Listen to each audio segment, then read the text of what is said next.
Hey everybody, welcome to this week's episode of Hold the Mic. We are your hosts. I'm Ryan Shead. That's Ian Sherman. Brother, how are you doing? I'm doing like shit, man. You got me sounding like that teddy bear from that Bebop Rocksteady stuff, man. When you got in, I thought I was on a sex phone operator. Look, everybody close your eyes. Let me tell you a story. Listen to Teddy Pendergrass tell you the story. You're going to get up close and personal right now. Yeah. So Ian's feeling slightly under the weather. Slightly? He's been talking so much shit that his throat's finally given out. So I'll be doing a lot of the talking tonight. He'll be sipping his lion's tea over there.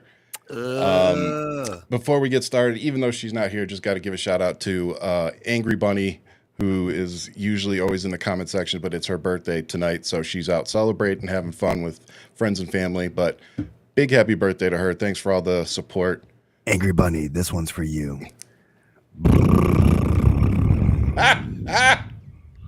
Giving you a lot of love, girl. A lot of love. Happy birthday. Oh, I can't wait to hear the response to that. Hey, Stephanie. What's up, Stephanie? What's going on, Peg? Hey, big brother. Oh, my God. Peg. Happy Wednesday, everybody. What up, though? So I want to also just put a cap on Pride Month. I believe we talked about it the last show that the Department of Defense was really focused on things that mattered during Pride Month, like renaming supply ships in the Navy because they don't like people like Harvey Milk, who, by the way, was a veteran, in case you guys didn't know that. Right. He wasn't just an elected official that was assassinated. He was also a Navy vet. So taking his name off of a ship, that was, yeah, just really shows where our priorities are. But another thing that kind of happened is on top of today, the Supreme Court pretty much removed most protections that they had granted to the transgender community, abiding by Trump's agenda. And then on top of it, it was Penn State, right? Penn State? Yeah, Penn State. So Penn State removed Leah Thomas, who was the transgender swimmer that Riley Gaines started all this bullshit over. And I just want to point out to Riley Gaines that, guess what? You're still in 5th place. Man, you last like a motherfucker. You still last, even with her being removed from all the records at Penn State. And to see people celebrating this, it's just insane. You guys act like Leah Thomas showed up to the pool one day and just took off her boy swimming trunks and put on a girl swimsuit and just decided to start swimming. That isn't how it works, guys. Right. Like, again, go back to the congressional hearing they had. They asked the head of the NCAA, how many transgender athletes do you have? After the question of how many athletes do you oversee every year? And that answer was 500,000 plus. Yeah. And then the question was, how many transgender athletes do you have? And the answer was more than 5, less than 10. Sounds a lot like the population, doesn't it? 0.9% of the population that we're going out of our way to hurt and destroy and minimize. It's just insane. And again, if you follow the NCAA rules before Trump and everybody came through and did this, they had to go through 18 months of hormone therapy before they were even able to get in the pool. And then they checked the hormone levels with blood work. That's like, right. You guys, you don't know anything about the process that these people have to go through to be able to do this. And then on top of it, you're not even willing to consider having a third group of athletes to create a group to make them feel included. It's like you're just hell-bent on saying, fuck these people. Yeah. Yeah. And I don't get it. You're really some of the most disgusting humans on the earth, especially considering that majority of you have, Jesus first, I love God, God loves you, or whatever the hell you have. All lives matter. That's my favorite one. Yeah. But, you're pro-life, all that bullshit, unless you're transgender. Then we don't care if you live or die. They would be throwing the first stone at Jesus. Let's be serious. This party is throwing the first stone. They would have nailed him to the cross themselves and handed Trump the spear. Yeah. This is Call it what it is. It's a very interesting group of people that we're dealing with that lack empathy. Complete lack of empathy. Yeah. And the last thing before we get on to all the current bullshit, Today is also the anniversary of the signing of the Civil Rights Act of 1964. It was signed July 2nd of 1964. And it feels like we need a whole nother one, doesn't it? And next week, Trump will be putting blacks back to slavery. It's like, He didn't tuned. already? He's working on it, man. Yeah, no shit. 14th Amendment is up for debate. So here we go. It's except it's really just poor people at this point. It really is have-nots. It's very evident, and we'll touch more about that in this episode. But so shout out to all the people that worked hard to get that done, only to watch it, dwindle away, much like in their lifetime. Abortion protections. Yeah. It's wild to think about, man. Like some of the inches that were victories for progress for people to have rights. Hell, the people who just got healthcare about a decade ago, they might be losing it. Like, it's like people really who've just gotten these mere success stories are watching these rights and these moments completely be swallowed up by this administration. Yeah, no, it's complete insanity.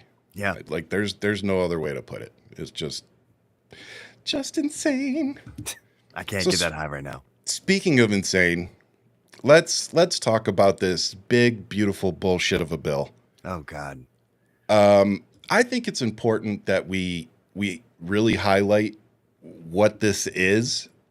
We've talked so much on this show over the last 6 months, pretty much since the November election, of what part do we want to play in moving forward. Right. And I know, on top of making y'all laugh and stuff like that, we want to educate. And this is probably one of the most important legislative bills that we're going to see in our lifetime. And I that's not an exaggeration. That's not hyperbole. And I think when I get done with this, you'll understand why. So Ian, just sip your little Lion's tea over there. Have a seat. At center. Thanks, Bose. I'm tired, Bose. At the center, great movie, by the way, Green Mile, if you didn't know what we were talking about. At the center of what Republicans call the Big Beautiful Bill is an extension of Trump's 2017 Tax Cuts and Jobs Act, which was slated to sunset at year's end. The legislation would make most of the tax cuts permanent while increasing spending for border security, defense, and energy production. The bill is partially paid for by cuts to healthcare and nutrition programs like Medicaid and the Supplemental Nutrition Assistance Program, or as most of us know it, the SNAP. The Congressional Budget Office estimates the Senate's bill would add $3.3 trillion to our federal deficit over the next 10 years and leave millions without health insurance.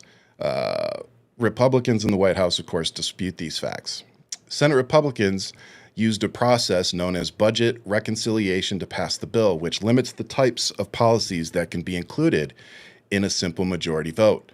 A handful of provisions that initially appeared in the bill were ultimately removed, including one that would have ordered the sale of public lands and another that would have paused state regulations on artificial intelligence. The legislation includes more than $46.5 billion for border wall construction and related expenses, $45 billion to expand detention capacity for immigrants in custody, and $30 billion in funding for hiring, training, and other resources for U.S. immigration and customs enforcement. I have a question, Ian. Where are all the Republicans who were screaming about passing bills straight up with no pork in them? Or how about when Joe Biden was trying to hire 80,000 IRS agents to stop all the fraud? Man, the real actual fraud. The actual fraud, right. Yeah. No, remember that? It's wild. It's wild. The crickets, man. How about Margie? What was it? All the Republicans who booed Joe Biden when he said they were trying to take away that health care. Yeah, that was just a year ago. That's priceless now. It's like, no, we're not. It's like Joe Biden said, he's like, I got the verbiage for you. You want me to go get it? He goes, here you go, and folks. Sure enough, here you go. And matter of fact, go back to the episode where we talked about it. That was a masterclass on how he put them all on Front Street. Yeah, and here we are, all of them showing their ass. Yep, for sure. And you called that, I believe. Sleepy Joe, man, he put him down. The package also includes an increase to the cap on state and local tax deduction, raising it from $10,000 to $40,000. After 5 years, it would return to the $10,000 threshold. The package also aligns with the House version on age requirements for able-bodied adults to qualify for SNAP benefits. Currently, in order to qualify, able-bodied adults between 18 and 54 must meet work requirements. Both the Senate and House bills would update the age requirement 18 to 64, with some exemptions for parents. And the biggest problem is, who determines able-bodied? Yo, man. Anybody? I don't think we got any able-bodied people in the White House. So it's one of those things. Well, I mean, a lot of people would consider me able-bodied, but I have, nerve damage. Like I can't even hold a drill in my hand to do what I used to do anymore. Like I'm not going to go drill on a $50 million aircraft, right? And I can't feel my hand. You know what I mean? So, Yeah. But how are you going to now? Granted, they can do like little nerve tests, but at the end of the day, how the hell are you going to verify some of this stuff? You're saying that when you're talking about my man RFK Jr. firing everybody who has any type of doctorate in science, and you're like, so you're just filling it with just all imbeciles. Okay. And now you have actual scientists coming out and throwing the red flag up for the people that he appointed. Yeah. Ian's talking about the vaccination panel, by the way. He fired pretty much everybody from the panel and replaced them with a bunch of loyalists. That's right. And scientists have come out and been like, that's a problem. We're talking about herbologists. My man put him, he was like, just take 3 raspberries and you'll go ahead and you'll fight this COVID. Don't even worry about it. Like, get the fuck out of here. How do you think he would tell you to treat your sore throat? Man, he'd be like, put your mouth up on this muffler and you know what I'm saying? Like carbon monoxide will go ahead and choke out. It'll. You know what I'm saying? It's like, get the fuck out of here, man. Fuck, I wasn't expecting that. He said, suck on the bed of the car. All I'm saying is he's gonna kill people. That's all I'm saying. Oh God. Back to this disaster. Yeah, because we're not even fucking close to being done. We just started. What are you talking about? I know. But the package also aligns with House on. Oh, sorry, read that one. The Senate bill still shifts the costs of SNAP or food stamps to some states. The program is currently fully funded by the federal government. So what that means is that they're trying to shift the cost back to the states and have all your state taxes cover it. And the federal government would be able to take all that money that would be replaced by the state money, and they would be able to put it towards the federal deficit. Nothing so again, we're all getting screwed. We're all getting screwed. States' rights. Yep. You can pay for your own shit. Pay for your own shit. The legislation would raise the debt ceiling by $5 trillion, going beyond the $4 trillion outlined in the House passed bill. Congress faces a deadline to address the debt limit later this summer. Treasury Secretary Scott Bessent has urged Congress to address the debt limit by mid-July, saying that the U.S. could be unable to pay its bills as early as August when Congress is in recess. And if you follow me on social media, then you may have seen my tweet yesterday about when they start floating. Oh, man, I can't remember the name of it now. But they're going to start floating and we declare bankruptcy, basically. It was a good post that you had out there. I know exactly what you're talking about. Yes. Yeah. Thank you. I was like, kudos to you for pointing that out, because this is the part where we're looking at how are we going to go bankrupt as a country. And this is how Trump has always done business, folks. Yeah. Like, don't forget that. This dude is like king of declaring bankruptcy to reorganize. Yes. Like, that's not a good business strategy. No. It just isn't. And again, I think maybe, just maybe, American voters should have demanded to see this dude's tax returns before voting him into office and giving him control of our credit rating. Just saying. Insane. The current $2,000 tax credit is set to return to the pre-2017 level of $1,000 in 2026. The tax credit would permanently increase to $2,200 under the Senate bill, $300 less than the House passed proposal. The House version would revert the increase to $2,000. Real quick, we talk about the sovereign default. Is that yes? Thank you. That's what it was. Okay. So if you don't know what sovereign default is, go Google it. Go ask ChatGPT, whatever. Go read up on it. Don't just take our word for it. Because when I read that, I thought this is what they're going to try. Yeah. Like it really was like I could see them floating this idea. And with everything that's getting, passed and accepted by the American people right now, I think a bunch of people would probably say, "Oh, he's a genius. Let's declare bankruptcy." Yeah.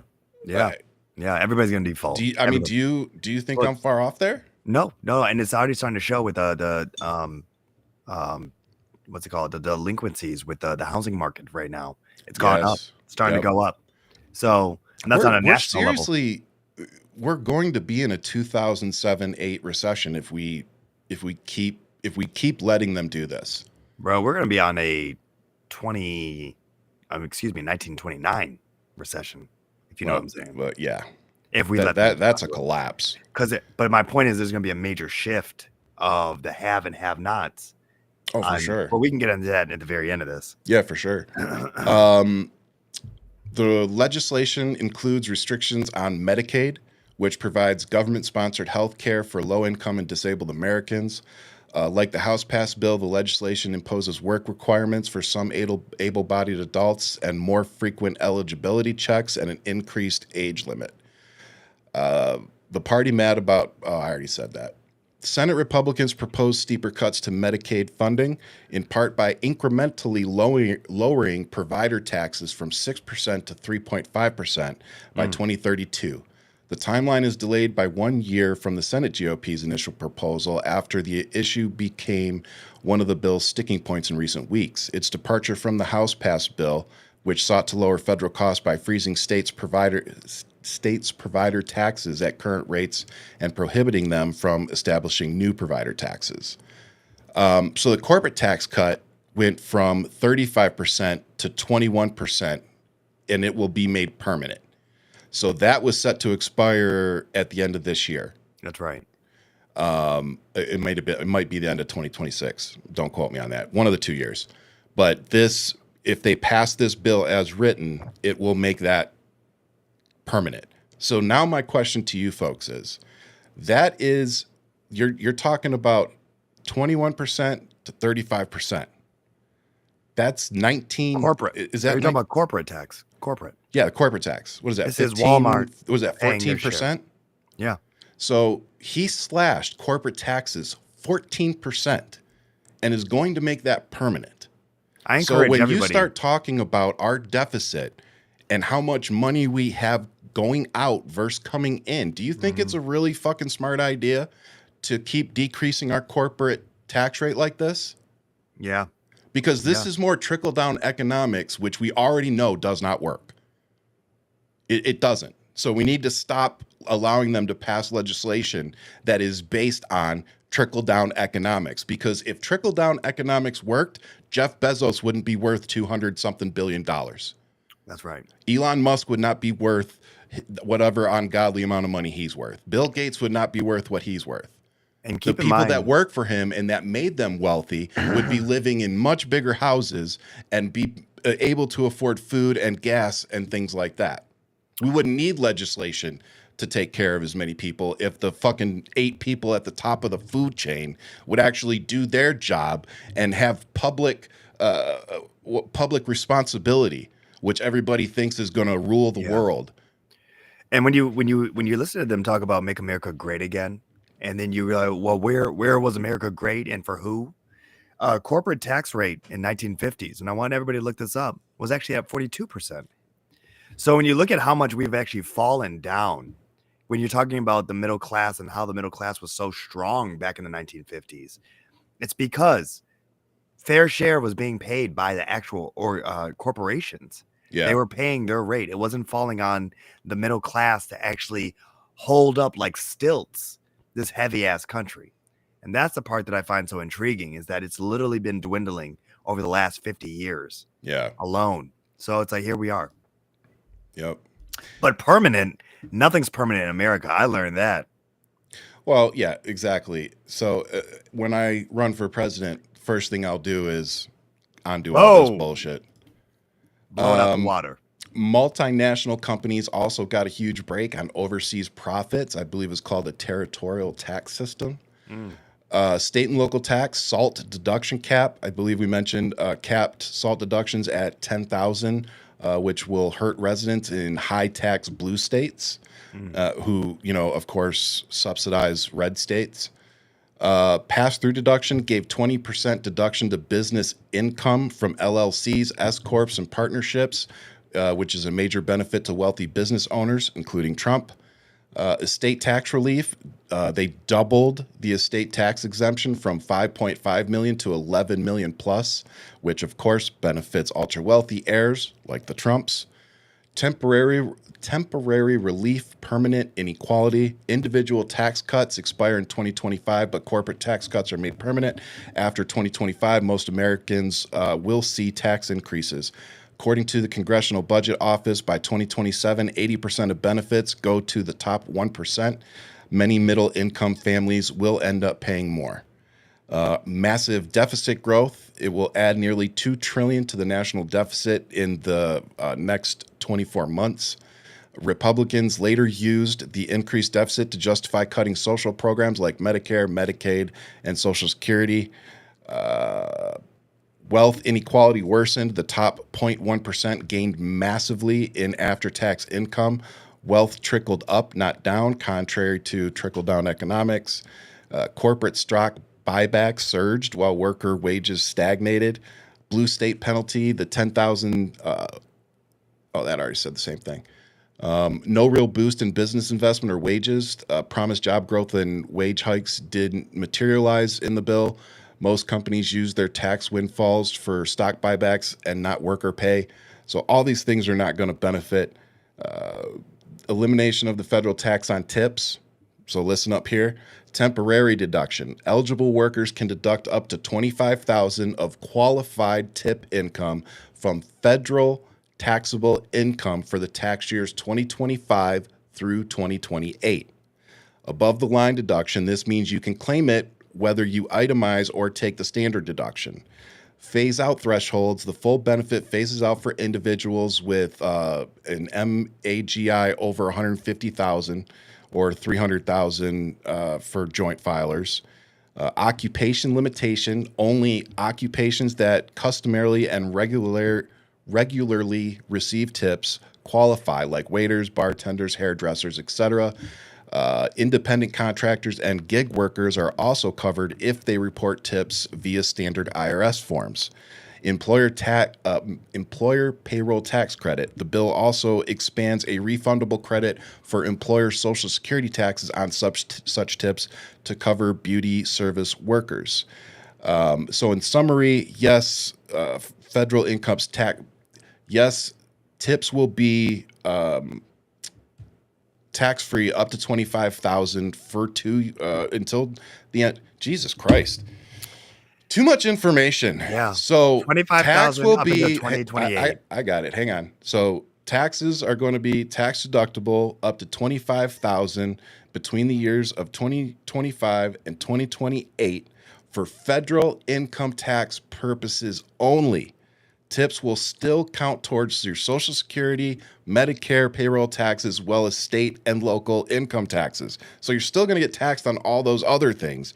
You're just not going to have to pay on federal. So it's a temporary relief. 3 years. Yep. 3 years. And let's actually look at this real With quick. 2.5. Let's look at. Well, it's going to count 2025. Well, yeah, that's true. You're right. So and taxes. Yeah, it'll be retro. Yeah. So everything for this year, next year,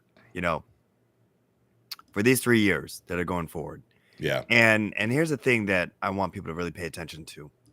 Saving $25,000, $25,000 up to of what, say that's what you made for the year. That's like saying we're going to let you save $1, but we're going to charge you $20 to ride this ride. Yep. Do you know what I mean? Because think about everything that's a good way to put it. Think about everything that they're cutting from the system. So say you're on that healthcare. Say you have these systems that are there to help you because you make so low of money. Yeah.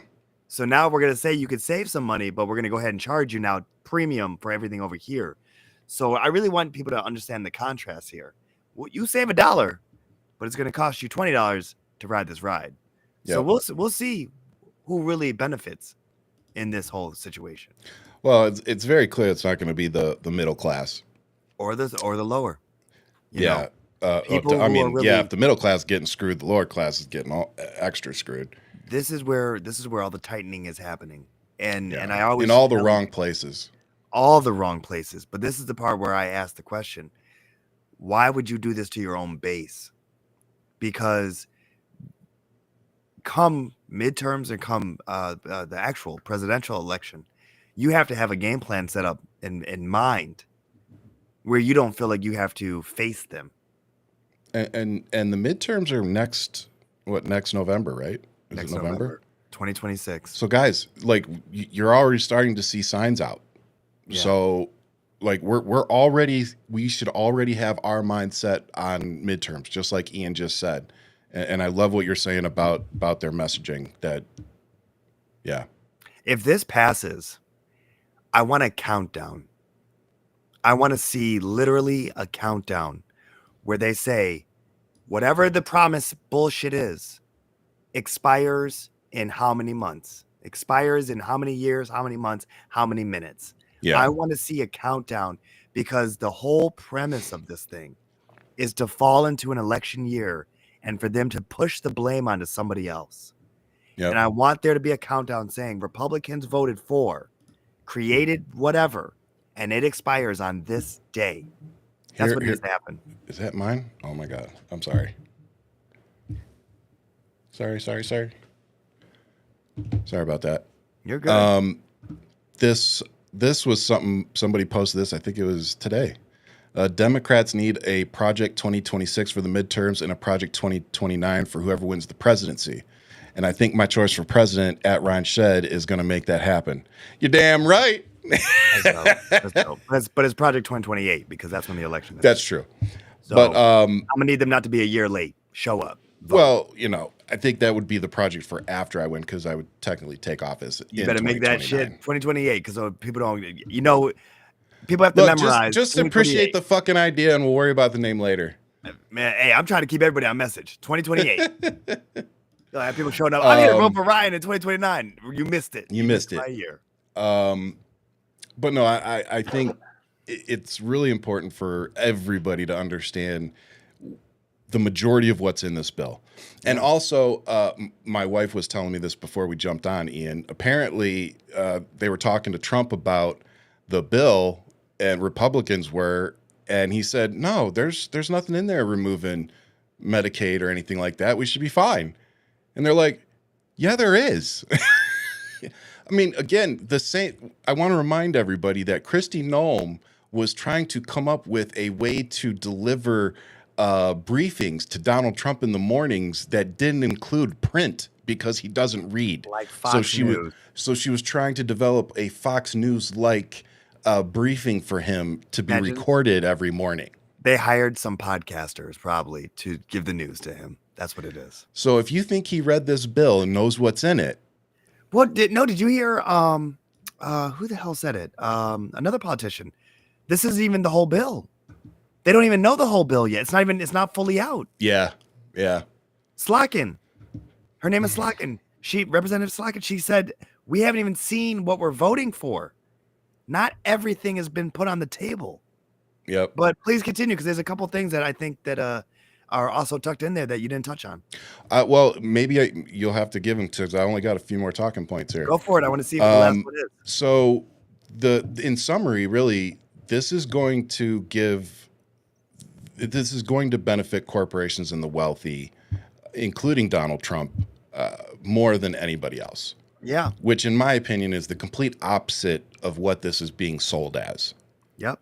Like if you were selling it as that, okay, cool. But that's not the bill of goods that we're being sold by, Carolyn Levitt and the White House.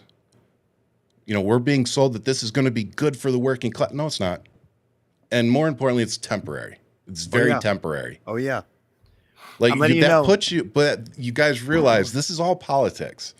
That puts you at all of this stuff expiring in 2028, and Donald Trump or whoever runs is going to say that only Republicans can save Donald Trump's tax breaks. That's right. And that's why you need to vote for J.D. Vance or whoever the fuck it's going to be.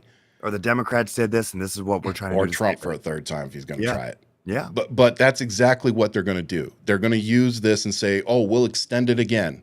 Not make it permanent. They're going to say that they'll extend it for another 3 or 4 years so that they Dangle can the carrot. That's there right. you go. That's right. So again, I just hope you guys are paying attention. Remember, we're not trying to start a cult. We just fact check one. And the crumbs that this is leading for us, for the working class, the people that make them wealthy, it's laughable. It's really laughable at the end of the day. And the fact that it's ballooning the deficit, like, do you understand how angry I am that you guys are making me sit here and nod my head in agreement with what's his name, the dude that got punched by his neighbor, Rand Paul. Yeah. I'm listening to videos of this guy now on his social media, and instead of going, "You're an idiot," like I normally do, I'm sitting there going, yeah, you're right. Like, you're making me agree with Rand fucking Paul. And you've been agreeing with Marjorie Taylor Greene. That shit is, man, once, yeah, but then she chicken shitted the next day. Hey, it doesn't matter. There was a one split second that you voted. You were like, I kind of agree with this. It's that old saying, broken clock. I'm just saying, we're in the upside down world, man. Oh, the fact that we're finding ourselves in connection with. But I want you to know, I text you something because I don't know how this ends. Oh, thank you, Laura, for that. So Laura put the better wording. So MSNBC reported, Trump said to nervous House Republicans today, "Your voters will be happy as long as you don't touch 3 things: Medicaid, Medicare, and Social Security." Everything. Yeah. But see, now this is the part where you're screwed. Are you gaslighting? Do you know? Do you not care? Because this is it. And this is the part where it's like, we know he's a useful idiot. We understand that. He's playing his role. Oh, I didn't even read the comment either. So Lucky was making the same comment. I was reading. So I was reading it off of my outline, Lucky. That's funny. But no, I mean, exactly. So I'm glad people are seeing it. Like, people see, oh, this all just happens to expire as they're running another campaign. But this is not everybody. And this is why we need to make sure that this gets out there. Yeah. So share, like, subscribe, send it to your friends. Send it to your Trump people. Send our podcast to your Trumpy friends. They'll love it. You know what? When you go out to the restaurant, put it on the tip. Enjoy this for the next 3 years. You know what I'm saying? Like, this is it. Like let it be known. Let it be as obnoxious as wearing a mega fucking hat. All right. Let it be known. And here's what I want Democrats to do. Whether it's me or somebody else, when you're running your campaign for president, one of the first things you're going to do is you are going to make the no tax on tips permanent. Because if you can make all these fucking tax giveaways for the rich, then you sure as hell can make that permanent for those workers. We finding universal health care in this next election. Yeah. We are finding it. The fact that they just pulled money out of nowhere, canceled Obama. payments to other people, did all these other things. I'm gonna call it Obamacare. Straight up. This is the Barry O care. Here we go. It's gonna be systems. What I text you, because I don't know if that's the end for the bill. Yeah. Here's something I want you to understand. I want you to read this out loud. I want you to read this. Okay. This is what's hidden, guys. This is what's hidden in the bill. And this has nothing to do with helping you out. Okay, so it says, yes, there is a provision in the big, beautiful bill, H.R. 1, that limits the ability of federal courts to hold government officials in contempt of court when they violate court orders. The provision, specifically Section 70302, requires those suing the government to post a bond before a court can use its contempt power to enforce injunctions or restraining orders against the government. Let that sink in. This is stuff that no one's talking about. See, there's so much pork in this thing that by design, he wants to be able to do whatever he wants and not face the consequences and strip the power of our 3 branches of our government. If this goes through, and that right there, Ryan, that right there, imagine what he can do. Yeah. He will run for a 3rd term because there's nothing that's going to stop him. Yeah, there's nothing to stop him. And his people will cheer it on because we are seeing that they don't comprehend the Constitution. That's right. They don't understand the amendments. Like they really don't. The people that talk the most about the Constitution are the ones that don't understand it. No. Well, the Constitution. Oh yeah. Oh yeah. What does it say about everybody having due process? Everybody. You know, it's just things like that. The Second Amendment, First Amendment. Like they think the First Amendment means That's where they stop. Exactly. It's like, yeah, it's for the government. Like it's so that I can sit out here and say that Trump's a dumb fuck and they can't do anything to me for it. Well, they're not supposed to. We'll see what happens. But I mean, we're on a slippery slope right now. That's what the Second Amendment is for.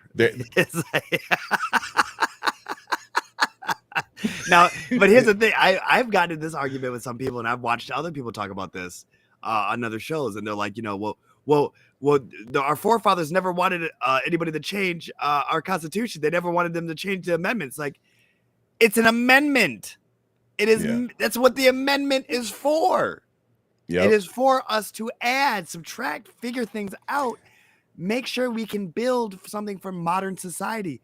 We're not trying to live next to fucking candlelight. Like, this is not 1799. Well, what is going on? And that really is the most frustrating part, is we seem to always forget that the Constitution was written in a way that to grow with our country. To grow. And more importantly, to go, what if we got something wrong? Yeah. Let's make a way for us to be able to fix it.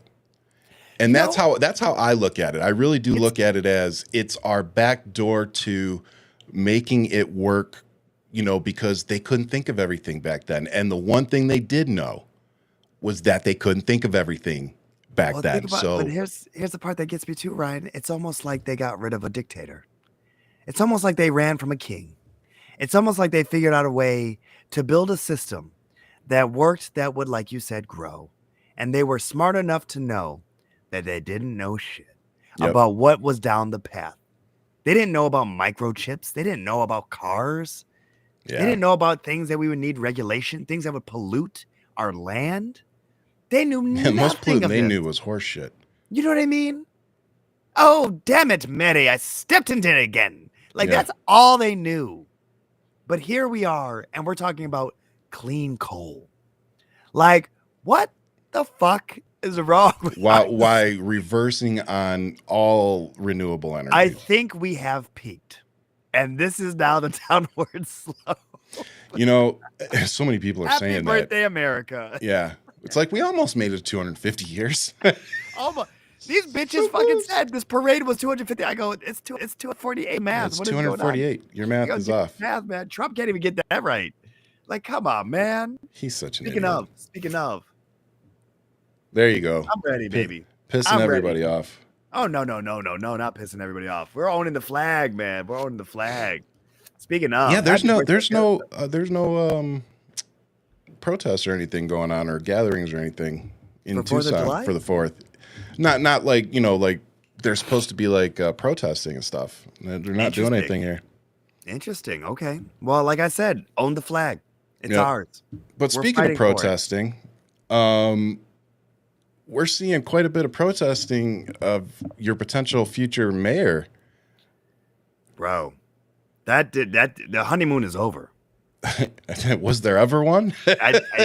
When he was screaming with them, there was something. I don't know what's going on now. I gotta say that. Yeah, there's a lot happening. There's a lot. This is what I find interesting. He's getting it from the far right. He's getting it from the moderate, and now he's getting it from the extreme left. Yeah. How successful do you think this young man is going to be? And he's only 33, as you told us last week. Yeah. And we looked it up. It's a 33-year-old. How well do you think he's going to navigate these landmines where Trump's talking about removing his citizenship? He came to America in 2018. So he just got here. He got his citizenship in 2018. He came here at 7. I'm saying for him to get that, and that for them to be dangling that in front of him, like, you got this 2018, we're going to take it away from you. Yeah. We know the immigrant process takes forever. Yeah. But for where the clock starts of you are American citizen, 2018. And now they want to dress with the threat of snatch it from him. And this is on June 24th, we can send Andrew Cuomo back where he belongs, the suburbs. What do you say question. This is from May 21st. Oh, this is old. But yeah, what's going on now, like Donald Trump literally came out and said that they're trying to get rid of him. They're going to try to revoke his citizenship. And to me, it's just more insanity from this crazy administration. And here he is talking about some of it earlier. Uh-oh. Can you hear it? I can't hear it. I can't either. I wonder what happened. Just having technical difficulties today. Story of our lives. Yeah, really. Okay, well, I don't know why that's not playing. But anyway, long story short, Trump and Republicans are so upset that he won the nomination that they're now trying to remove his citizenship. Which is wild to think about. That he's that afraid of him that he wants to dangle that threat. Yeah. No, they're all afraid of him. Yeah. Like like you said, it's not just Republicans. Oh, I'm sure Cuomo's like, yo, man, handle him, man. Please handle him. Please. I need this. Don't you want to go against me? Don't you want to have Cuomo to be the fight that you always wanted? Yeah, right. Don't you want to relive 2020? Come on. Hey, Nate. Hey, I saw the tweet you just put out, Nate. Appreciate that. It's interesting. It's interesting to think about how this is where, what is it? The snakes in the grass, right? Yep. When you really think about it, who's really going against this man? And it's like, exactly. He really is trying to find ways to make things work better. Well, not only that, but we've talked about, before the November election with Kamala, and definitely since, we've talked about who is going to come along and capture the attention of the young voters. Right. This dude did that. Yeah. So, you can talk about his, he's an immigrant, he just got his citizenship. You could talk about that all you want. But what you're not talking about is the most important thing is, why did he reach a bunch of voters that the Democratic Party couldn't? Yeah. Because that's what we should be studying is, okay, this dude's message is working. So how do we duplicate that? But instead of trying to tear this dude down, because that's what's happening. Instead of trying to duplicate how he's doing it and letting that positivity spread through the Democratic Party, it's like watching the people with the power try to just sabotage this dude instead of adopting what he's doing. Right. Am I off there? No, it's the hardest part though is that he's not where he's trying to be moderate, because you do have to be moderate in some sense to lead. Yeah. You have to listen to the other aisle. You have to make deals with people. But for him to try to get to that place, he's getting shit from everybody because he is a threat. Yeah. And the thing that I find interesting is that the left is so willing to turn against him, where they can't just say for 1 second, we finally got a seat at the table. Yep. Someone that's, and then, because my biggest thing is like, let him get there. This is just a primary. Yeah. If you start like, it's not official. You know what I mean? Yeah. A Republican could come in here. If you got somebody like Bloomberg who ran as a Republican, or even an independent, you're asking for a fight. I'm just saying. So it's like, let's get this young man to the table and then have your list of demands. Yeah. That's what it really takes. Otherwise, we're watching this unfold all over again. Well, I don't like Kamala Harris, so I'm not voting for her, but I'm going to vote for him, and then maybe I'll get what I want. How's that working out for you? Yeah. How's that working out for you? So we'll see. We'll see what happens. Yeah. I'm definitely. I wish him luck. If he makes it, I wish him luck. Yeah, man. I mean, like I said, I'll take him over any Republican. Yeah. Yeah. Like you said, it's just really interesting, but also disheartening to see some folks, because it's not everybody. It's not. It's not. But there's a decent sized group of Democrats and liberals that are going at this guy too. Right. Deborah Messing, who is a hardcore liberal. Yeah. She came out and publicly, doused this guy. So it's just kind of like, once again, like you just said, Ian, here we are shooting ourselves in the foot again. Yeah. Like the race that we started, and we're like, let's go ahead and be like Cheddar Bob. That's my inspiration. You know what I'm saying? I feel like running a marathon. Let me shoot myself first. Oh God. It's a wild time. So moving on to Alligator Alcatraz, as it's being called by the right. I hate this name. The man. left is calling it Gatorland. That's what we should be Trump's calling Trump's Auschwitz. God damn. Can't we just give it its own thing? Gatorville, USA. Like, can we give it something? Like, can we really just make it what it is? I mean, and I really have to. Kristen Noem's wet dream, gators and immigrants. You know what I'm saying? Like, can we just make it what it is? Well, they were all Trump, and all of them were down there circle jerking. You know what I mean? The other day, the gators got the same kind of skin as Trump, like just that leathery. Trump's dementia got him again. Did you see that? Oh, I didn't see. He called Biden a son of a bitch. Oh. They were standing in. So they've got the cages in the background. They're literally down at this place, and he says, "Yeah, Biden wanted to put me in a place like this, son of a bitch." And it was like, he ain't the only one, motherfucker. We all wanted to put you in there. No, man. We still want to put you in there. About 48.7 million Americans wanted to put your ass in that spot. Like, hey, Ryan, I hope I get a cell next to you, though, man. I hope I get a cell next to you. We're going to be talking to each other through the walls like Shawshank Redemption.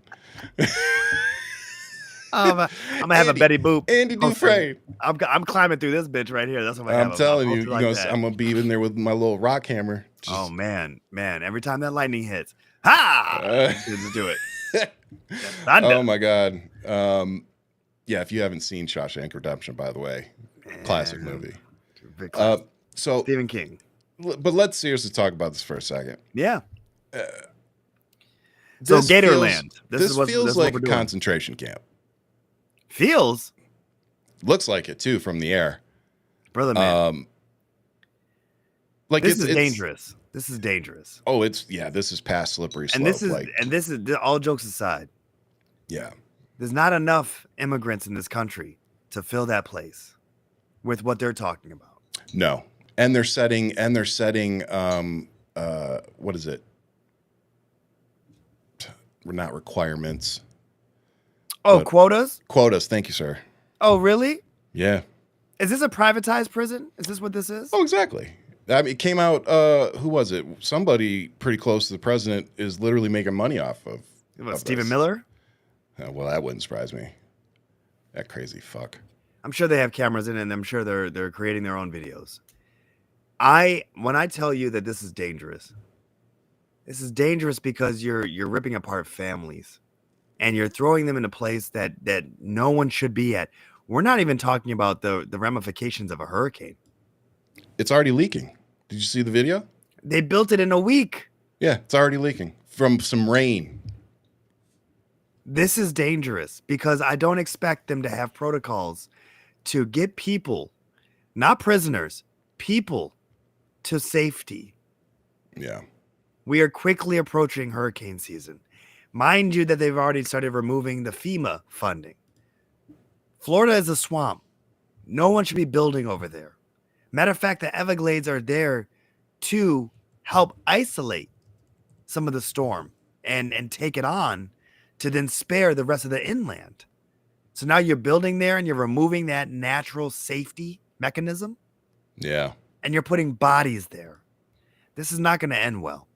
No, it's not. And if anybody is championing this. Oh, and if you're wearing merch, selling merch, celebrating this, those posts that we put out, if you were wondering what you would have done when the Nazis came. Yeah. Now we know. Yeah. Like that's not a joke. That's where we're at. I really hope that we don't forget these people. Oh, I won't.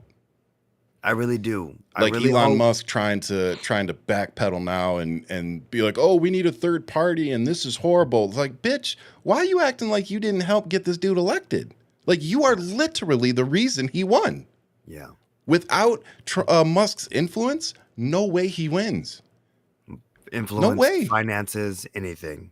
And the swing that's states? him. Yeah, But see, I'm man. still questioning a lot of that, man. I'm still questioning a lot. I mean, of dude, that. we're not even talking about the numbers that we've talked about with Election Truth Election Truth, Alliance right. on our show, which, by the way, if you haven't seen those episodes, especially the last one, you should go watch it. Yeah. But we're not even talking about that. We're talking about Elon Musk going into Pennsylvania Fake lottery.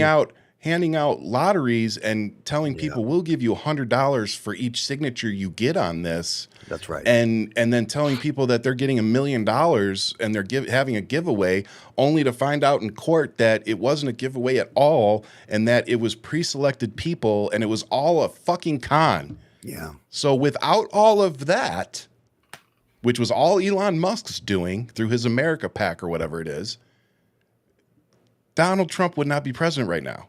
Right. Yeah. I'm not going to forget any of these people. Nope.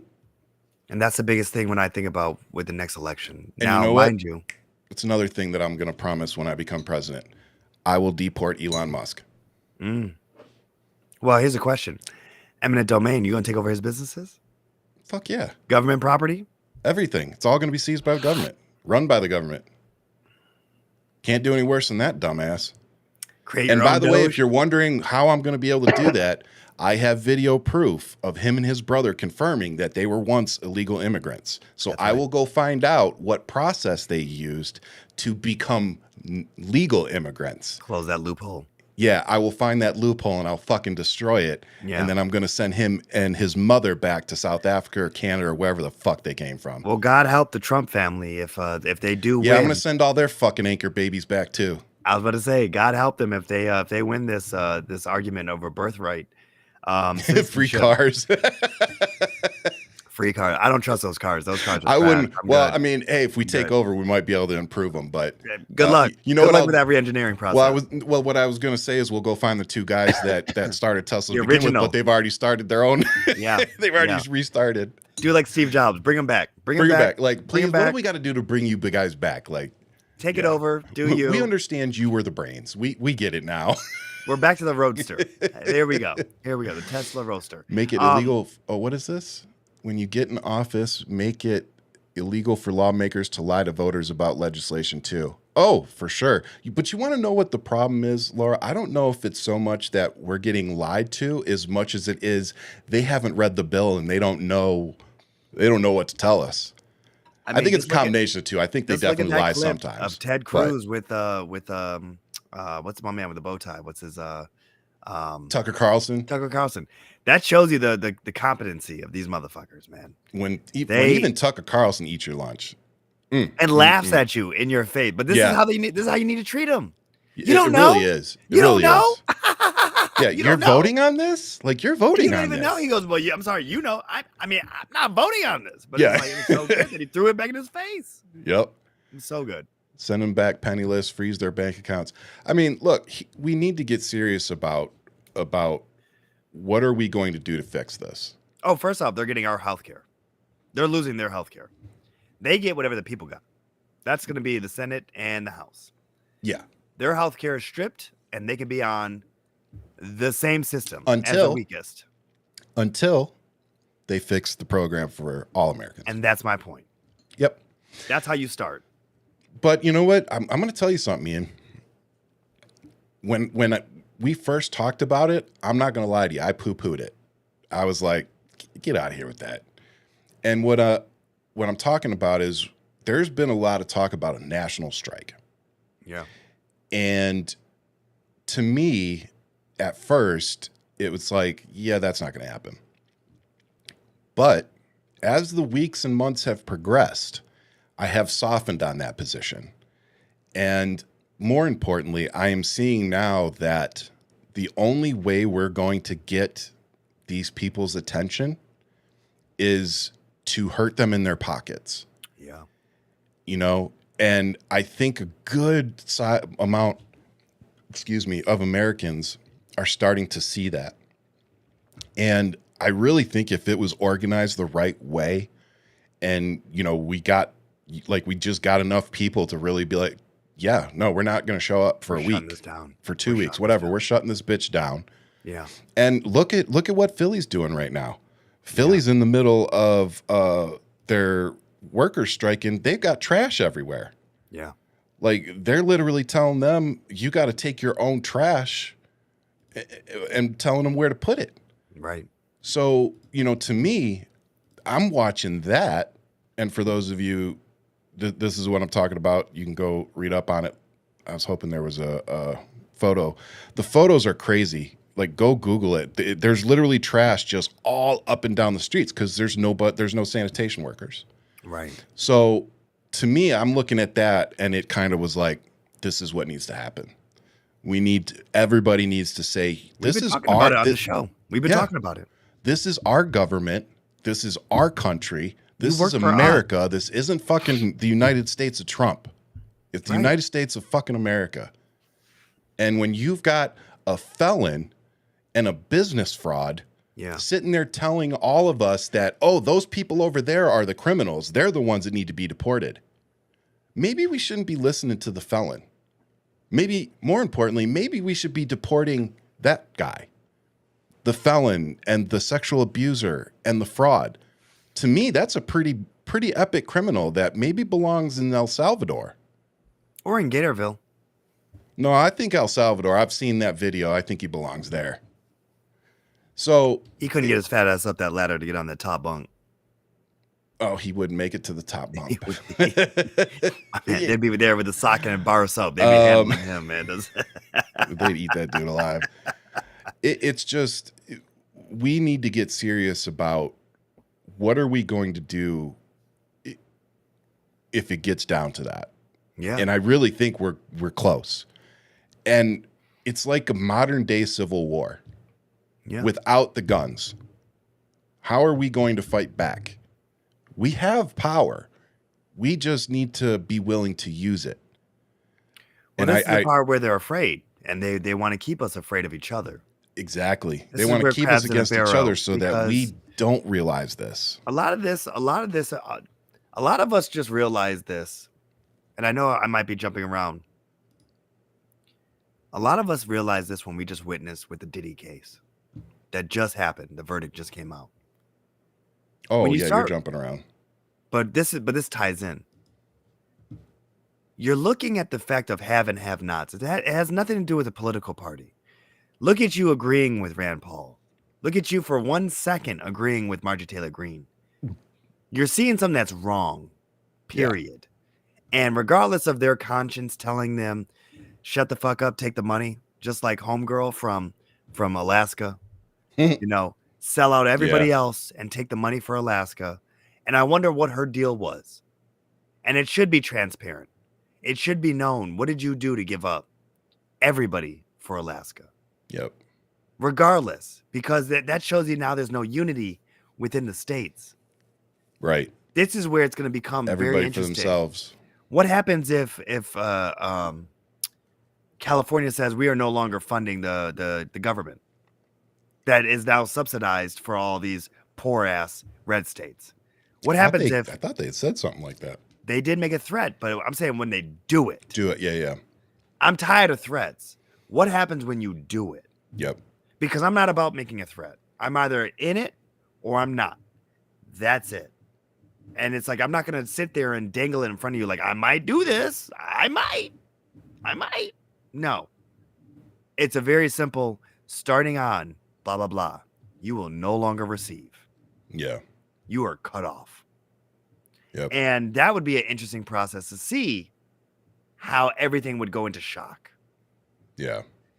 And when I say that to you about the have and have nots and like Diddy, what I mean is that it's people that are well connected, people that are at a certain level in career, status, entertainment, politics, whatever the case is.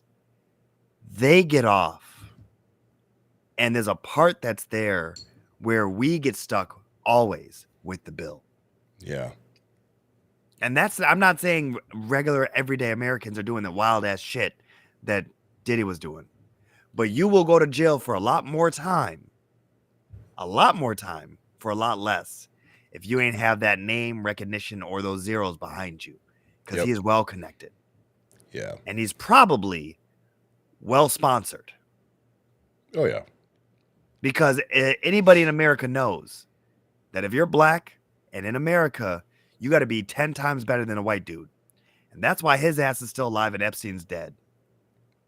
Because he had to do a lot more than what Epstein had to do to protect himself. Where Epstein was walking around thinking, I'm well protected. You can't touch me. Diddy has tape on somebody. Oh, Wouldn't be surprised if it is Trump himself. and Definitely for those, probably his sons. and for those who maybe didn't hear yet, the Diddy verdict came back. He was acquitted on 2 counts of sex trafficking, and the racketeering conspiracy RICO charge was thrown out. Mm-hmm. He was convicted on 2 counts of transportation to engage in prostitution. 1 count was tied to Cassie, and another was an anonymous woman. Sentencing is tentatively scheduled for October 3rd, although the judge can adjust the timeline. Diddy does remain in custody. The judge denied bail, citing concerns over violent behavior, notably the 2016 hotel assault video. Yeah. So, do you think he's going to go do any time? I think he'll get the fact that he's serving time. I think they'll use a majority of this towards As time served? as time served, and Yeah. then they'll give him whatever else, and then he'll be out. Yeah. But we're talking about, he still has all his wealth. He still has his kids aren't suffering, right? No. This is the stuff where you're looking at it and you're looking at the idea of he's well connected and, like I said, sponsored. And there's plenty of pictures of him with Trump. Plenty. And it's just And weird. to be fair, there's pictures of him with Obama too. But not as many as with Trump, though. I don't see him after dark. I don't see him many after No, dark. no. It was, you can tell it's at one of those things like, they're at the similar event or something like that. Yeah. Right. But there's something, and you can tell by body language who's close. Yeah. And the ones with Trump, like they're partying. Right. So it's one of those things, but like I said, there's a reason why he's still alive and Epstein is not. Well, the fact that they couldn't get him on the RICO and they thought they had enough to bring that type of case. People aiming high, but man. let me say this. And I want to start by saying I'm not attacking this man because he's black. And I definitely understand that there is a stigma with black people in our justice system. So I don't want to minimize that in any way. But acknowledging that, it's been very disheartening to see the people celebrating this. Yeah. Because it would be one thing if we didn't have any type of video, if there weren't hundreds of celebrities that have been talking about these stories for decades. Like, we have it on video, this dude in a towel just kicking this woman. You can't imagine what he's doing. Yeah, imagine what he was doing behind closed doors. And knowing this, right, seeing it reminded me a lot of Trump voters. Because it's like, you guys are still willing to support Diddy after watching that? After hearing some of the testimony of some of these people? Even if half of it was true. Yeah. I mean, I see your point. There's a part, Ryan, that I look at this and I think to myself, this is what's fucked up about celebrityism. And you had 8 men and 4 women on that jury duty. Mm-hmm. So most of these men are already looking at him like, man, look, that's Big Diddy right there. That's Diddy. Plain and simple. No, you're not. They're not looking at it from a standpoint of this woman and what she's endured, or understanding that the position of having to rely on his access. Yeah. Because you've stripped me from everything that I used to have. Yep. That made me who I was. They can't put themselves in that position. They're only thinking, man, he gave you all this stuff. Like, man, you better give me some, whenever I want it. And I can't speak for every man that was on there. I can't speak for every man in this country. But what I can see is that they didn't see that video of the hotel anything other than domestic abuse. Where I'm looking at that like, this is way beyond fucked up. Yeah. Because it's not just that you did that and you were however intoxicated or whatever the fuck. It was the fact that you then came in to clean up the mess. And by that, I mean pay off who, get what video, do all these things, and be comfortable to do so. Yeah. Which means that's not the first time. Yep. So already off the bat of me just explaining that to you, I'm like, this is organized. Oh, for sure. It is a team that comes through to do X, Y, and Z whenever necessary. Yeah, he has an Olivia Pope team for sure. Do you know what I mean? And that's the part where I'm like, if the defense, the prosecutor couldn't really persuade the jury to understand that. Yeah. Then I'm looking sideways at these people who are shoot in through education, elementary, junior high, high school, right into college, Ivy League, blah, blah, blah, to their first corporate job here. And now they're sitting here testifying. If they don't know how to bring in some common sense and how to reach and connect with and meet halfway the jury so they understand what they're looking at, what they're seeing, maybe some of the wrong people are lawyers. Maybe some wrong people are prosecutors. Or maybe you're also, just too deep in this, whatever this is. Yeah. I really would like to know what made them throw out some of those charges. Because, I didn't follow it as closely as, some other folks did. Some of it did not line up. You left a little bit of room of reasonable doubt. Yeah. And some of that is the fact of how many times Cassie wrote, "I love you." But people don't understand Stockholm Syndrome. Yeah. And this is the part where you got to understand the psyche of someone being in love with their captor. Yep. This is the part where, and this is where we laugh about the jury duty selection and all this, people who don't want to be there, people who do, whatever the case, everybody has their reasons. But you're not getting a mixed bag of people who really fully have a scope of entertainment, the rich and powerful, psychology, you know what I mean? You're getting this mixed bag of whoever, and that's by design too, because of how the picking process is. Yeah. So it's really wild. I just don't think we should be celebrating this dude. Like, I'm glad I'm not on the internet today. I'm glad that I'm just like, you know what I mean? Like, in the context of like, I'm not seeing it. It's not in my diet. Yeah. But I'm not. There's people celebrating R. Kelly. There's people are still like wanting an album. I have at least a small amount of appreciation or respect for the people who are like, yeah, he did it, but I'm still listening to.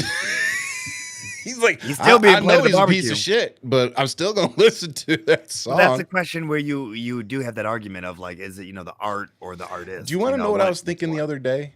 Here's what I was thinking, and I was thinking of it in the context of Michael Jackson, whether we think he did or didn't, whatever. He didn't. I will say what I've always said. I think he was inappropriate for an adult. Especially an adult in his position. But do I think he was raping kids? No. I'm with Macaulay Culkin. That's all I'm saying.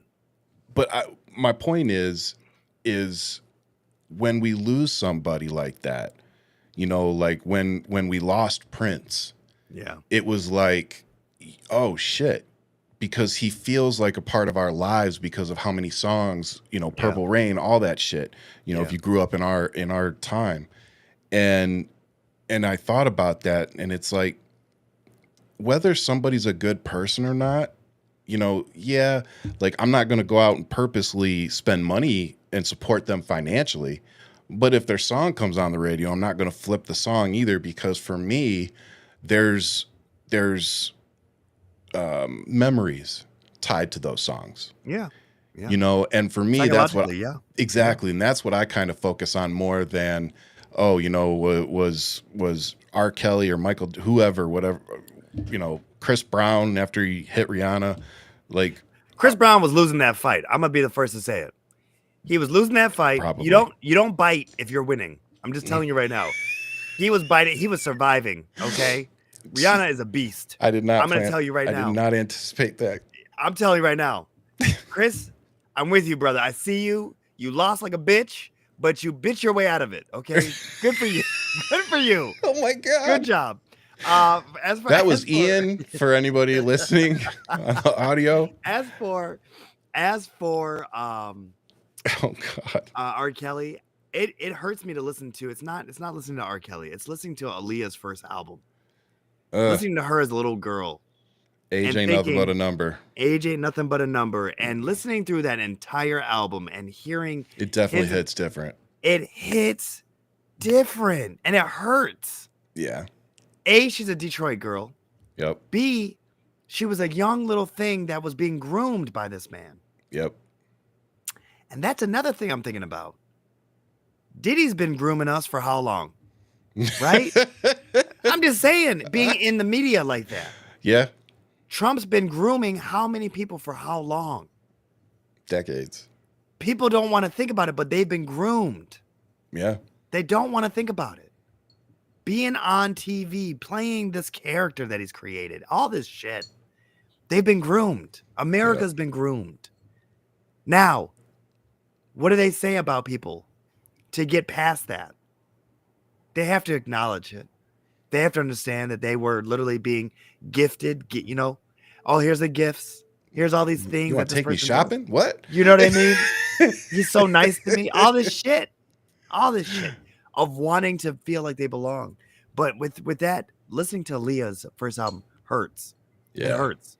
Listening to her as an older woman, and then her being robbed, right? Just life. Yeah. Dying so young.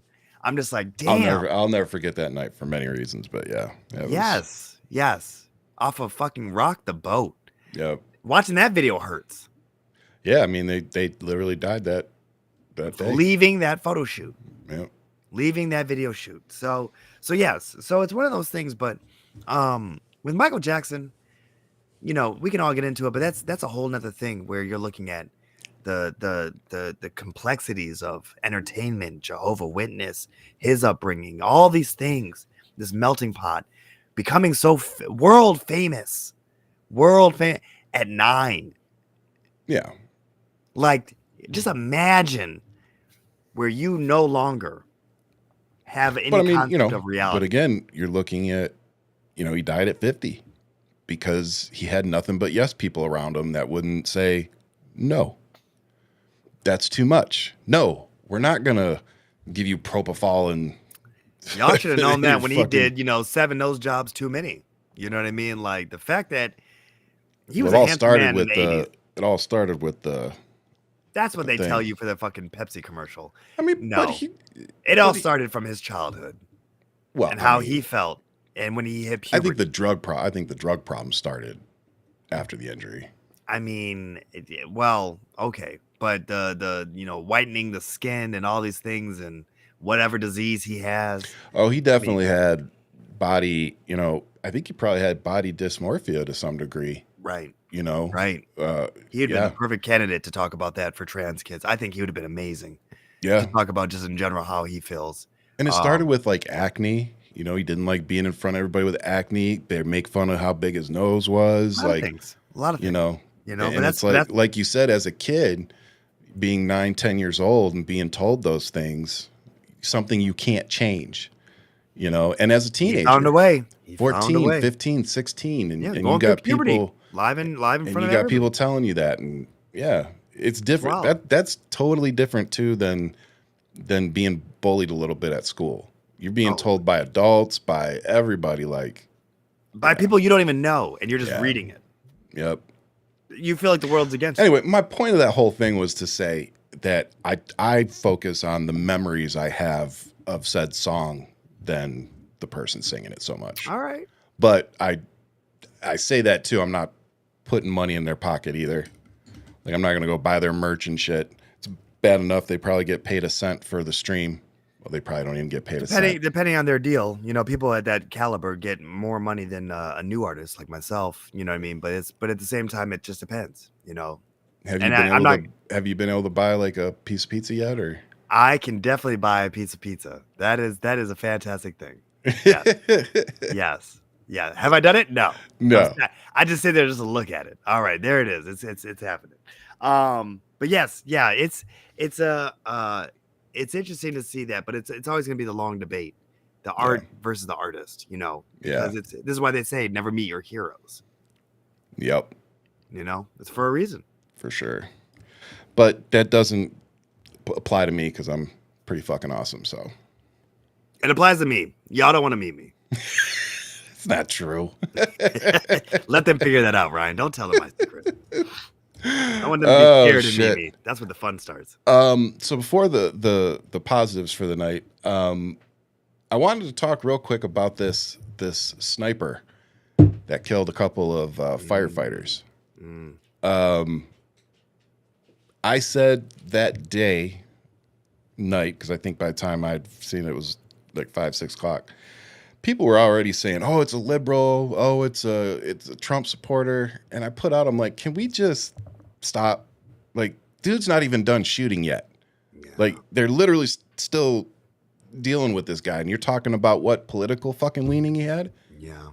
Like, can we just stop for a second and just wait for some information to come out? Good for you. Now that the information has come out, oh fuck, unsurprisingly, bitch, you've been waiting for this. Oh, dude. I mean, look, I want to start by saying this. It's fucked up to me that firefighters lost their job or their lives, and I'm going to tell you why. When a cop shows up to a situation, they've at least got a gun, taser. They've got some options. When a firefighter shows up there, they're just there to put out the fire. Right. They're not there to get in a gunfight. They're not there for any of that shit. They don't care how you lean politically. They don't care. They're going to get you out of the building, the house, whatever the situation is. That is their entire fucking job. That is their entire purpose. They are not there to hurt anybody. Right. They're there literally to save lives. Yeah. And to me, that's a little different than a typical cop. And when you shoot somebody showing up to put out a fire in their community, and you set that fire purposely to get them there, that's a special. So then he set this trap. This is what. It's that's a special kind of evil. Yeah. And May I ask what the premise of this all was? Was it? I'm not even sure what his. I'm not even sure what his reason was. Manifesto? Anything that's come to light? Not that I know of. If anybody knows in the comments, please drop it.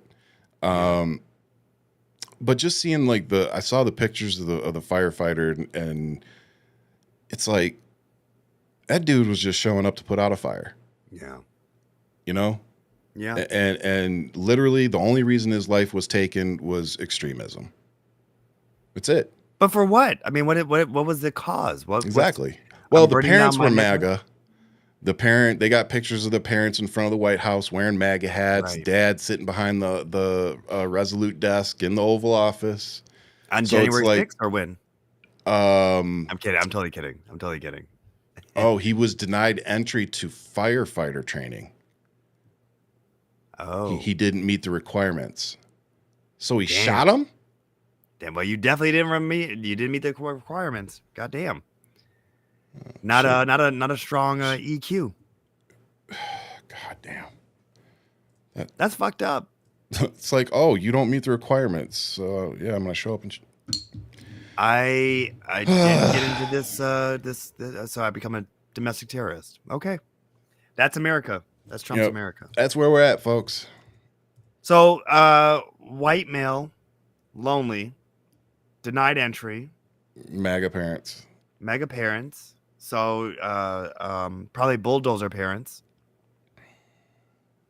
He doesn't understand how to deal with rejection. Does he have any relationship? Was he solo? Oh yeah, I don't know. Or is he checking all the boxes? Definitely check some of the boxes, that's for sure. Straight, cis, white male who maybe games. Yeah, I don't know. Anyway, so there you go, right here. You can read this all out. Excuse me. What is this? Let me see here. Dale Rowley said his grandson had been in contact to get a job with a fire department and wanted to be part of a team that he sort of idolized. He loved firefighters, said Mr. Rowley. It didn't make sense that he was shooting firefighters. Oh, is there more? Hang on. Maybe he got rejected or something. Sheriff Norris said the homeless suspect had attacked fire crews after they asked him to move his vehicle, which he had been living in. There was an interaction with the firefighters, Norris said. Yeah, I mean, that's just insane. That's insane. Stay safe, folks. There's just a lot of questionable folks out there. Yeah. Yeah. Oh, so with that, what's your positive? I got to fly home, man. I got to fly back to Detroit last week. Oh yeah.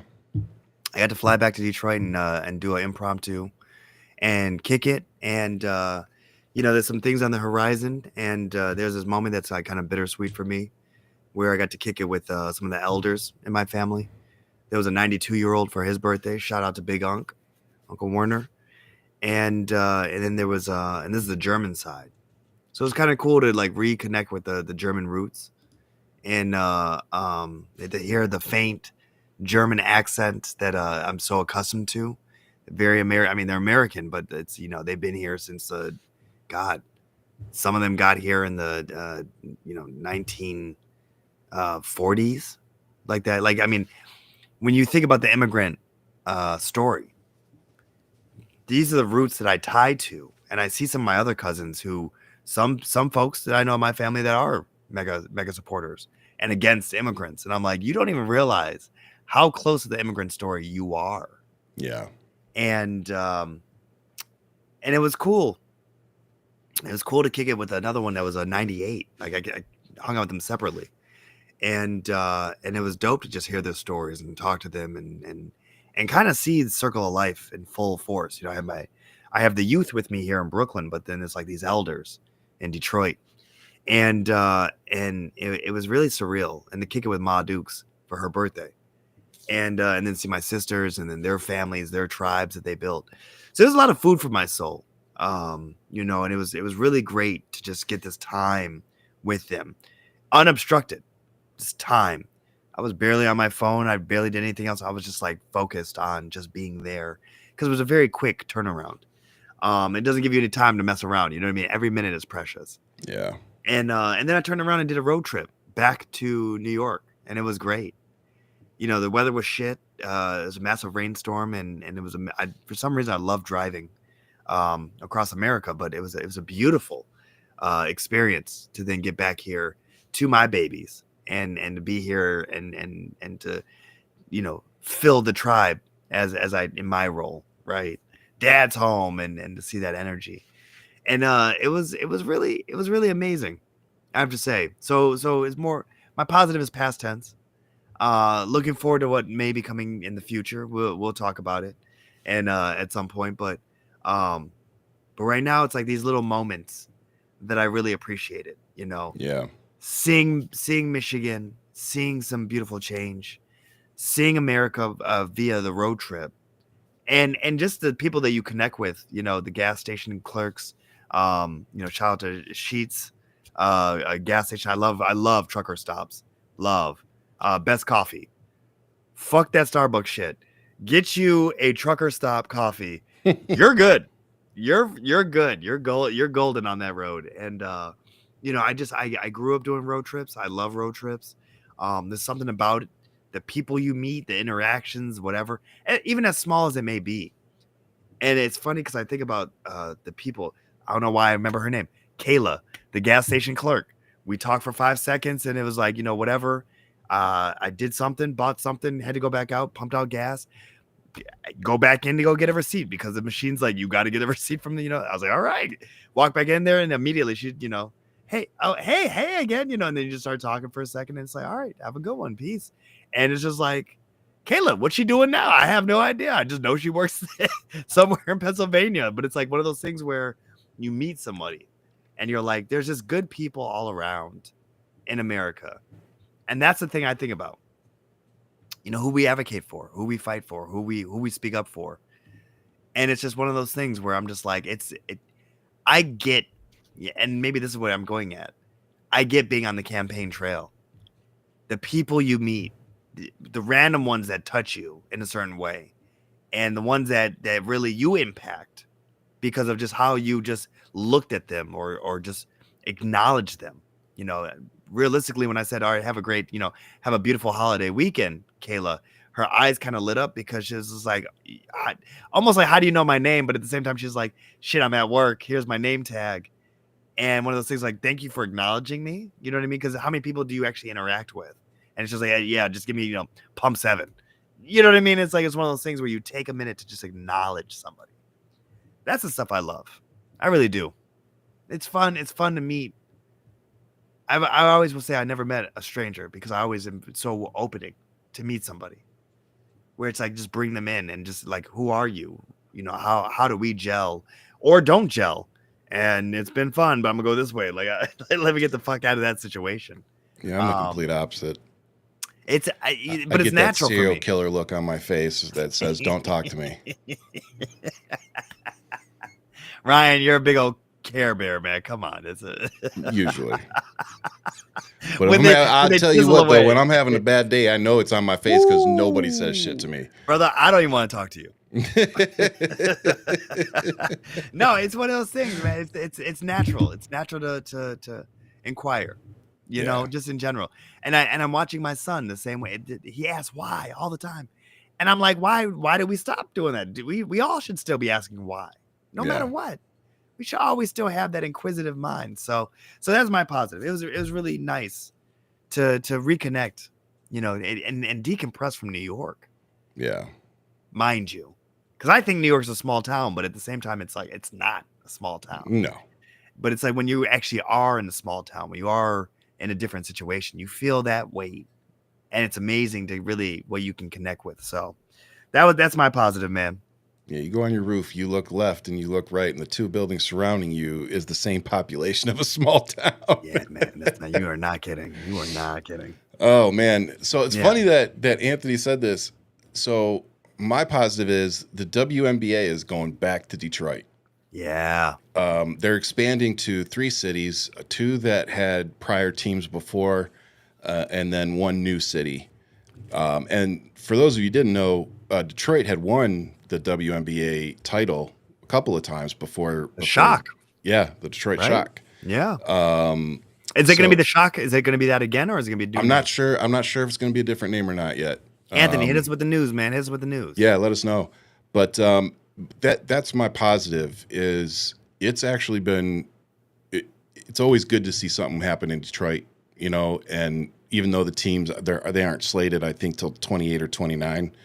It's just nice to see the league expanding when they came so close to, pretty much folding.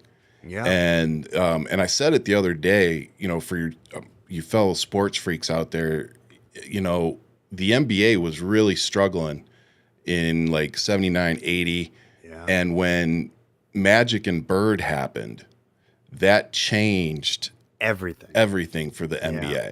And it was really the beginning of the NBA becoming what it is, even though it's floundering a little bit right now, but still it's massive compared to what it was. Ain't nobody watched those damn finals, man. Come on, don't lie to yourself. But then you look at the WNBA and you see Caitlin Clark, who, congratulations y'all on your title.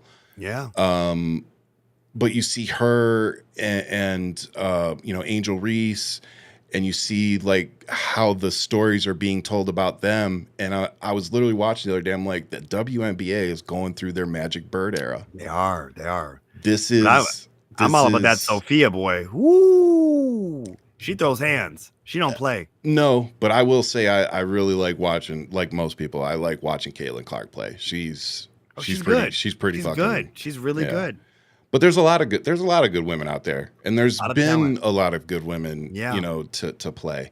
So just nice to see them, getting their due, to see the league expanding back into some big cities like Detroit, and hopefully they continue to grow and they ride this, this growth for what it is. And I think the nice thing is, I'm not sure that Magic and Bird knew exactly what was happening at first.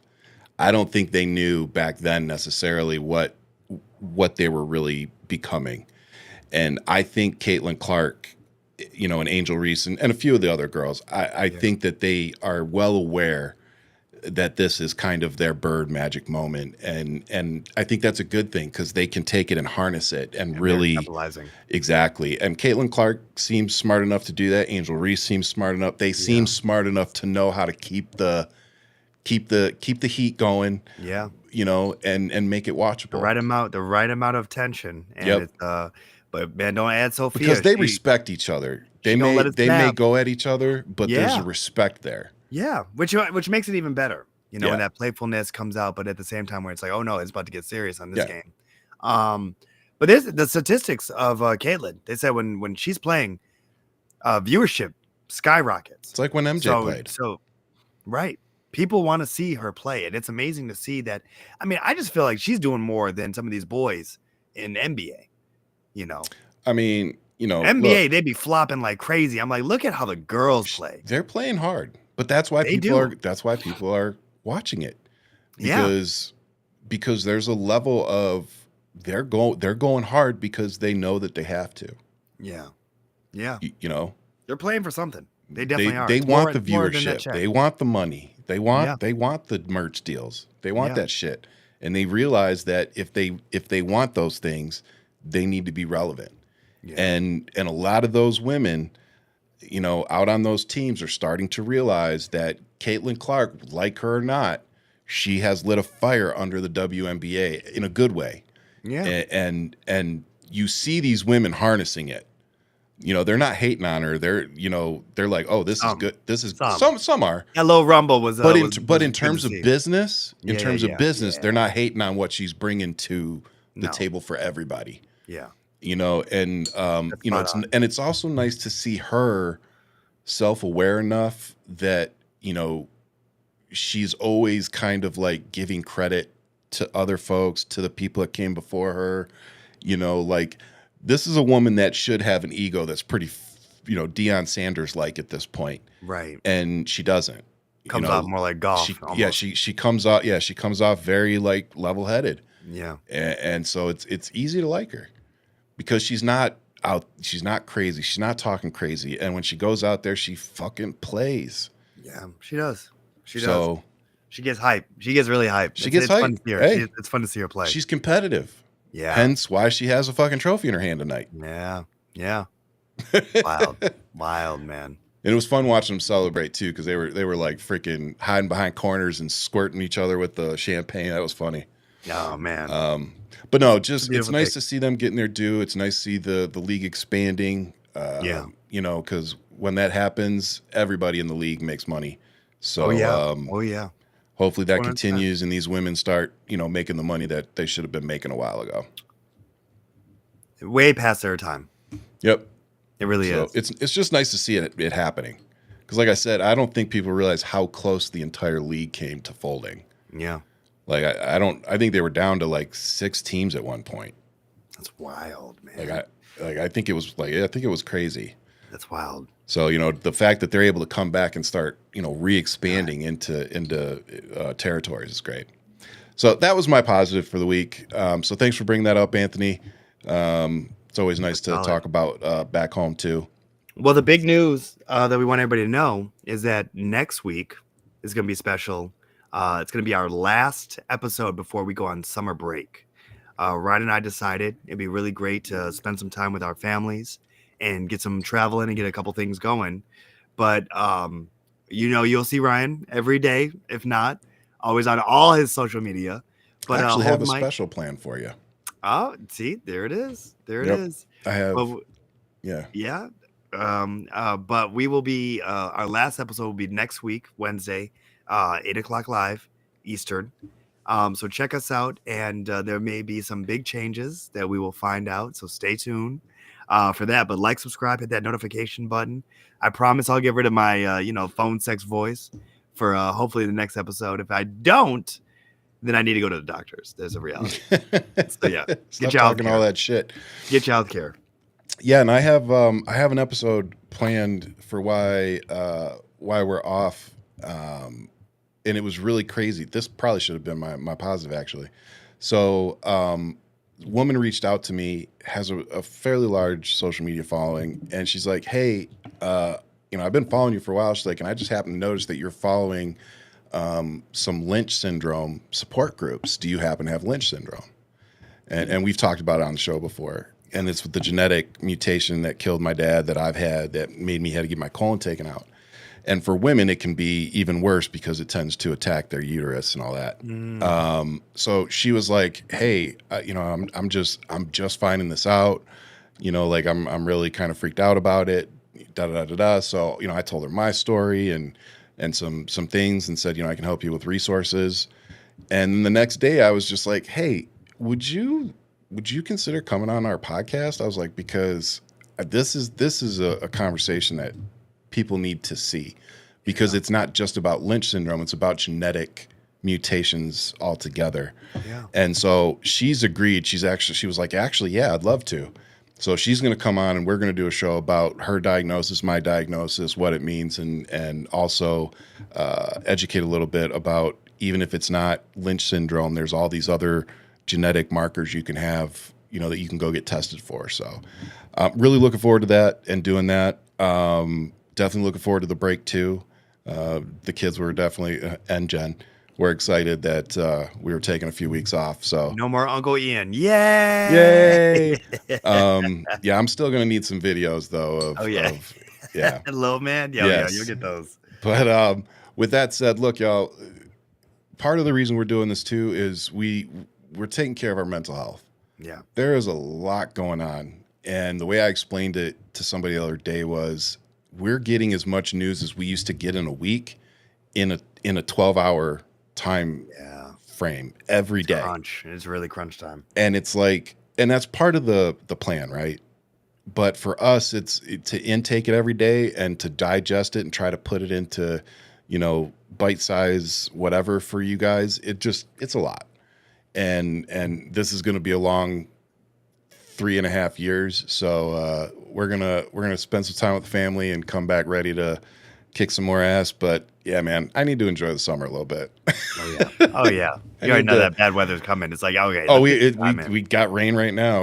We're heading into monsoon season. So, but we need the rain, so I'm not complaining. That said, take care of yourself, guys. Take care of your mental health. If you're feeling run down or you're just feeling whatever, it's totally okay to say, you know what, I'm done. I need some space. I need a break. I need whatever. So with that, please enjoy. Happy 4th of July. Yes, happy 4th of July. Hopefully celebrate however you like. Hopefully you get to spend some time with some friends and family and celebrate what should be our country and what we can hopefully get back to soon. So with that, much love. Keep fighting. But as always, make sure you guys stay safe out there.